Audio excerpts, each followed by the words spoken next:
Hey all, this is Val here coming at you with another Epic 7 video. In today's video, I know, first of all, let me say this.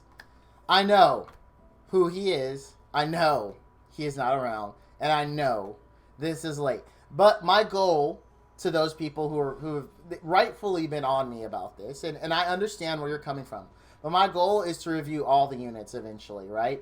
So there are going to be some whose time has passed. There are going to be some who are newer. In this case, yes, his time has passed. But because he's a unit that I want to review, and I do want to review all of them, it had to be done at some time, right? So I apologize for the lateness of it. I ask you guys to be a little understanding, but just keep in mind, Val's goal is to have a review for everyone, regardless if their time has passed or it hasn't.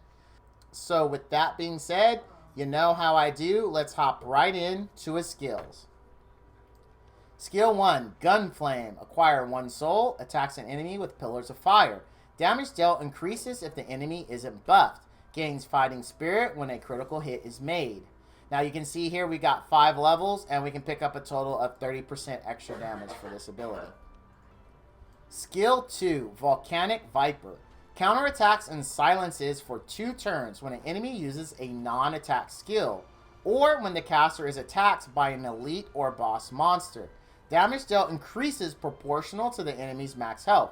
Can only activate once every 2 turns. Roman Council. If Fighting Spirit is 100 at the end of an ally's turn, the caster consumes all Fighting Spirit before extending the duration of a buff and being granted an extra turn. You can see here there's 5 skill levels again, and we do pick up 30% damage. This is an excellent, excellent ability.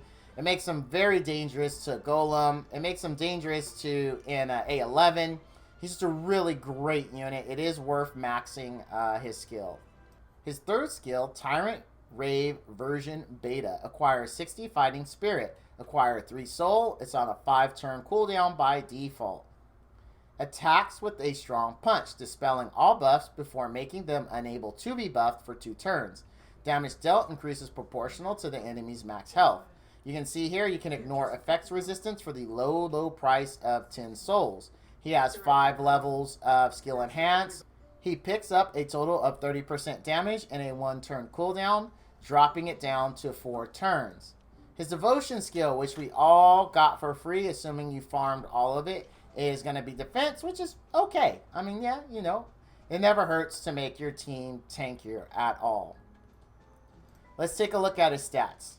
We've got 3.8k attack, 800 defense, 8.8k health, 131 speed, 100% crit chance, 207%, I wish it was 270%, 207% crit damage, 18% effectiveness, and 36% effect resistance. Now with this guy, really, like all DPS units, you want to focus on attack, speed, crit chance, critical hit damage. Not necessarily in that order. I personally prefer attack, crit chance, crit damage, and speed in that exact order. Which also means the substats that you are looking for are going to be attack, speed, crit chance, crit damage. Because that's where you're going to get the most. Now, if you really want to bank off of the effectiveness, which I'm not really a big fan of for an attack unit. I mean, I look at the extra little things they do as like icing on the cake. I know that could be the wrong way to look at it, but you have to narrow down your stats, right? So it's going to be significantly harder to build him if you add in that next stat. Now, if you're specifically saying, you know what, I want him to lock down enemies and I need his debuffs more than anything, then you can adjust it as such. But for me, I just want it raw damage. And if, in fact, he did do some other shenanigans while he's fighting, then so be it. Even with these stats, he does land it quite often. I mean, quite often. Let's take a look at his gear. Keep in mind, if I am going too fast, just go ahead and pause the video.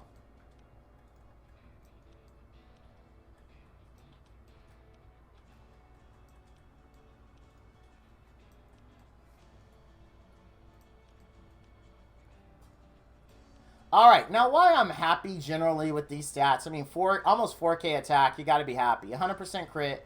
We didn't get over 250% crit damage, but that's okay. Like, overall, I'm happy with this. I am. Now, is this the desired look for him for me? No. I've said this so many times. I love Destruction Crit. I mean, that's all it comes down to. I love Destruction Crit. And let's say it again, why? because I like to get all my crit chances substats, use a crit damage necklace and pick up 105% crit damage right there. You figure in if you can get at least 10% crit damage in every slot other than net, because we're running main stat crit damage net in that case. That's 50%. That's 155%, which means you're going to start off with 305% crit damage. That's pretty easy. It is a tall order, but it's easy to do. Ideally, what you want to make that happen is to run a crit set and get like 15 to 20% crit on each of the pieces. If you get lucky, you get 20% on one, 20% on another. That means you're going to have 52% crit just in those two pieces, which is going to significantly help you out, because you have 4 other pieces where you only need to get about 10 or so crit. Not even that, maybe even 8. Yeah, about 8 crit. It's 7 to 8 crit in each slot, and you're good to go. I know it's easy to say, hard to do, but it is, in my opinion, the holy grail for damage dealers. That being said, as usual, I would recommend crit damage net, attack ring, and and attack boots. Now, I would never typically on a damage unit go for effectiveness here, but I mean, if for whatever reason you really want to bank on his debuffs and things like that, I mean, you could. I don't recommend it. I feel like it's a wasted slot if you go effectiveness. Units that I would do that with are like Requiem Roar or Dizzy. I really wouldn't do it on someone I'm banking on to do decent damage as well. Now, as far as his artifact, I think his own artifact is just fine. Junkyard Dog. I really don't have another recommendation for it. I mean, you could say Durandal or something like that, but not really. I mean, I think Junkyard Dog is the right way to go, because his burn is significant. He can do a lot of damage with it, and you can just stack that. You roll a Dizzy in there with them, and you're talking about a very hot time. Ha ha ha ha. I have the jokes. I got a lot of jokes. So many jokes. So gear, stats, and all that shenanigans aside, where the heck do you use them? Well, you could use them in PvP, but don't do that. I mean, even on offense, don't do that. Just don't use them. I mean, just if you're in a lower level, you know, let's say, you know, Challenger and Under, Master, Bronze, all that stuff, yeah, go ahead, but you can't run them higher. You just can't. I mean, you could try, but, I mean, I've run into him on defense and never really been afraid of him. He's never done anything, really. But he's mostly PvE. Like, you bring him to Golem, bring him to A11. I mean, it's a totally free unit that runs really great in both of those areas. Like, you will not be disappointed with what he can do there. If you didn't get him, the theory is that limited units come around once a year. That's kind of what a lot of us think. So hopefully next year, if the collab comes back around, you'll be able to pick him up. Well, that's going to do it for this review.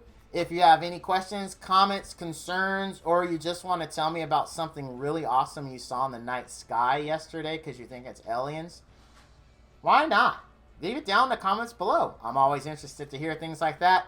As always, thank you all for watching, and all you dudes and dudettes out there, stay frosty.